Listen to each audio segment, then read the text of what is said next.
महाराज मैं हिजड़े को हिजड़ा नहीं मानता, मैं उन हिंदुओं को हिजड़ा मानता हूँ जो सनातन धर्म का होकर के सनातन धर्म के बारे में टिप्पणी करते हैं। ऐसे लोगों पड़ोसी को बाप बोलते हैं। सनातन धर्म को डेंगू मलेरिया वही बताते हैं जो खुद का बाप होते हुए भी पड़ोसी को पापा कहकर बुलाते हैं।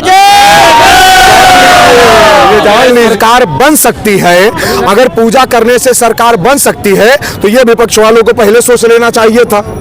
भाई विपक्ष वाले आकर के बनवा लेते। और दूसरी बात, कांग्रेस की देन सेंट्रल गवर्नमेंट में भाजपा है, कांग्रेस की देन और सपा की देन जो है अगर उत्तर प्रदेश जैसी सरकार ही आपके बिहार में मिथिला में होती तो सीता जी का मंदिर, भगवान राम का ससुराल इससे पहले बन जाता। एक बात बता दे रहा हूँ, राम को लाने में जो शहीद हुए हैं, ये आप सामने बोर्ड देख रहे हो, ये सब जितने महात्मा हैं, ये कोई पोस्टर में नहीं है, ये सब शहीद हुए हैं, उनका प्रताप है। महाराज देवराव बाबा का, रामचंद्र दास परमहंस का। नमस्कार, आप देख रहे हैं स्पेशल इंडिया न्यूज। इस वक्त में मौजूद हूँ अयोध्या धाम में और मेरे साथ जुड़ चुके हैं हिंदू राष्ट्र के प्रवक्ता मोहित भैया जी। चलिए इससे बात करते हैं और इनसे जानते हैं। तो मोहित जी, मेरा प्रश्न जो है कि देखिए, जैसे आपको पता है कि अयोध्या धाम में बताया जा रहा है कि सरकार के किसी भी तरह का इसमें लागत नहीं है। हम हिंदुत्व मिल के जो है इसमें एक ही प्रश्न, हिंदुत्व मिल के जो मंदिर को निर्माण किए, उसी तरह बिहार में सरकार आए या ना आए, क्या हम लोग हिंदू धर्म मिलकर उसको? मैंने आपसे बहुत पहले बताया था, आपके द्वारा दिया गया संवैधानिक रूप से एक वोट तय करेगा कि मंदिर बनेगा कि नहीं। कार सेवकों पर गोलियां चलवाने वाले, राम की रथ यात्रा को रोकने वाले, शंकराचार्य पर लाठीचार्ज करवाने वाले, शंकराचार्य को जेल में भिजवाने वाले और उमर शेख बाबर हुमायूं अकबर की विचारधारा को पोषने वाले कभी मंदिर नहीं बनवाएंगे। अगर बिहार की स्थिति को बदलना है, सीता जी के यहाँ समग्र विकास करना है, तो भारतीय जनता पार्टी को डंके की चोट पर लाओ। मैं डंके की चोट पर कहता हूँ विकास नहीं होगा तो आप दोबारा आइएगा, आपके सवाल का जवाब देंगे।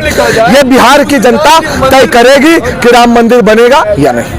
ये बिहार की जनता तय करेगी कि सीता माता के स्थान पर सीता जी का भव्य मंदिर बनेगा कि नहीं। हम सब भी साथ हैं। अगर वहां के बिहार वासी साथ हैं तो पूरे उत्तर प्रदेश वाले डंके की चोट पर सीता जी के मंदिर के लिए जाता है। सीधा सा सिद्धांत है और मैं उनका दुश्मन कम हूं जो सनातन पर अटैक करते हैं। मैं उनका सबसे बड़ा शत्रु हूं जो सनातन धर्म में रहकर के सनातन धर्म का विरोध करते हैं। महाराज मैं हिजड़े को हिजड़ा नहीं मानता, मैं उन हिंदुओं को हिजड़ा मानता हूं जो सनातन धर्म का होकर के सनातन धर्म के बारे में टिप्पणी करते हैं। ऐसे लोगों पड़ोसी को बाप बोलते हैं। बोलते हैं। सनातन धर्म पर टिप्पणी कौन करता है आपको बताऊं? कौन करता है? अरे वही महाराज, सनातन धर्म को डेंगू मलेरिया वही बताते हैं जो खुद का बाप होते हुए भी पड़ोसी को पापा कहकर बुलाते हैं। ये जान लीजिए। विपक्षी पार्टी का कहना है कि मोदी जी 2024 चुनाव से पहले श्री राम मंदिर का प्राण प्रतिष्ठा इसलिए कर रहे हैं कि उनका 2024 का चुनावी जो संग्राम है वो सता रहा है। इस पर क्या कहना चाहेंगे? उनका, मोदी जी की अगर आप बात कर रहे हैं, मोदी जी का 2029 का चुनाव भी उत्तर प्रदेश और भारत देश से निकला हुआ क्लियर है एकदम बिल्कुल। अब आप क्या कहेंगे? आप 24 और सुनो, अगर राम मंदिर बनवाने से सरकार बन सकती है, अगर पूजा करने से सरकार बन सकती है तो ये विपक्ष वालों को पहले सोच लेना चाहिए था। भाई विपक्ष वाले आकर के बनवा लेते। और दूसरी बात, कांग्रेस की देन सेंट्रल गवर्नमेंट में भाजपा है, कांग्रेस की देन और सपा की देन जो है अगर उत्तर प्रदेश में सपा अच्छा कार्य करती, अगर सेंट्रल गवर्नमेंट में कांग्रेस अच्छा कार्य करती तो बीजेपी वाले आते ही नहीं। और अगर बीजेपी वाले आते नहीं तो मंदिर नहीं बनता महाराज। और अगर मंदिर बनवाए, सरकार बनते तो सपा वाले के यहाँ जाए, मथुरा में बनवाए देख चाहिए। हाँ भाई बनवा देना चाहिए, जाओ तुम्हारे पास है सर, जाओ बनवा। ये चलने तैयार हो। आप सोच रहे हैं मथुरा का मंदिर आपके दिमाग में आ रहा है? कहाँ हो? सपोर्ट करेगा? हाँ, कहाँ से हैं? हमें लग रहा है बिहार से हैं। हाँ, हम जान गए आप बिहार से हैं। सब आएंगे हो। मिथिला कहाँ है? मिथिला कहाँ है? मध्य प्रदेश में है। मिथिला बिहार में है। और मिथिला में राम जी की कहा है बाबा?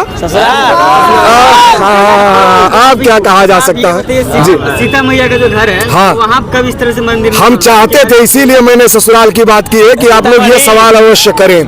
देखिए, सनातनियों से और बिहार के समस्त जनता से मैं ये बताना चाहता हूं कि आपके द्वारा दिया गया एक वोट तय करेगा कि बिहार में राम जी की रथ यात्रा रोकी जाएगी या नहीं। सरकार अगर अच्छी होती, भाजपा की सरकार अगर होती वहां पर, तो रथ यात्रा नहीं रुकती महाराज।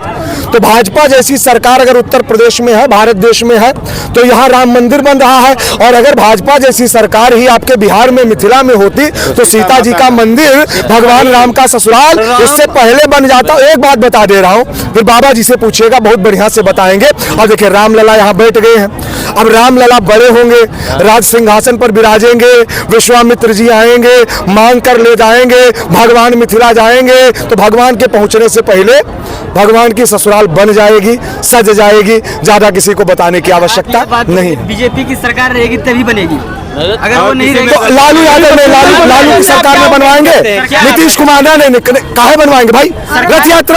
रथ यात्रा को रोकने वाला आपको लगता है कि ऐसे जो समग्र विकास करेगा धर्म के नाम पर?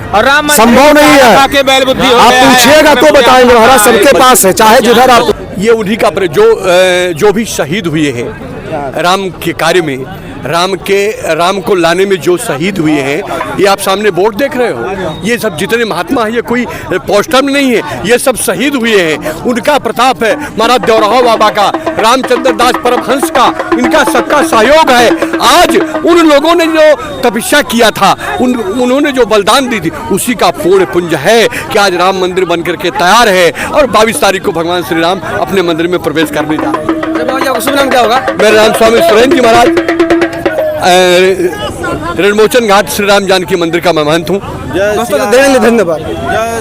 नहीं है तो उनको बताइए कि उनके बाप भगवान राम की रथ यात्रा रोके थे, तो उनकी स्थिति भगवान के कारागार में क्या थी? अगर वो आज बौखला रहे हैं तो आने वाले समय में महाराज सरकार गिर जाएगी। मैं डंके की चोट पर कहता हूं, चैलेंज करके, कि जिस दिन मोहित राज बिहार की धरती पर उतर गए, इनकी सरकार खा जाएंगे हम, गिरा देंगे, डंके की चोट पर गिरा देंगे, जान लीजिए। अगर हिंदुओं पर कुठाराघात हुआ तो बिहार की सरकार का गिरना तय है, वर्तमान सरकार का। ये मेरा चैलेंज है उत्तर प्रदेश की धरती से। ऐसे नहीं कहते महाराज, लाख 2 लाख की आवश्यकता होगी, 4 लाख 10 लाख की आवश्यकता होगी, तो एक चोट पर वो आ जाएंगे। और बहुत बहुत आभार। बिल्कुल संभव नहीं था, ये बिल्कुल संभव नहीं था। ये भारतीय जनता पार्टी के आने के बाद ही संभव हुआ है। और इसलिए मुझे आप एक बात बताइए, क्या इससे पहले सरकारें नहीं थी? इससे पहले राजनेता नहीं थे? इससे पहले राम जन्मभूमि नहीं थी? या इससे पहले राम नहीं थे? या इससे पहले सुप्रीम कोर्ट नहीं था? कितनी बार जो है राम पर सवाल उठाया? हाँ, उठाया गया, राम के अस्तित्व पर सवाल उठाया गया है। एक बात कहना चाहूंगा जाते जाते, वो लोग तो बोल रहे हैं कि राम सबके हैं। अरे जब राम सबके थे, मैं एक बात बता दूं, राम उनके हैं जो राम के लिए कार्य करते हैं, और जो राम के लिए कार्य करते नहीं है, राम उनके नहीं है, राम किसी पार्टी के नहीं है। राम में आस्था रखने वाले राम सबके। धन्यवाद आपका भैया।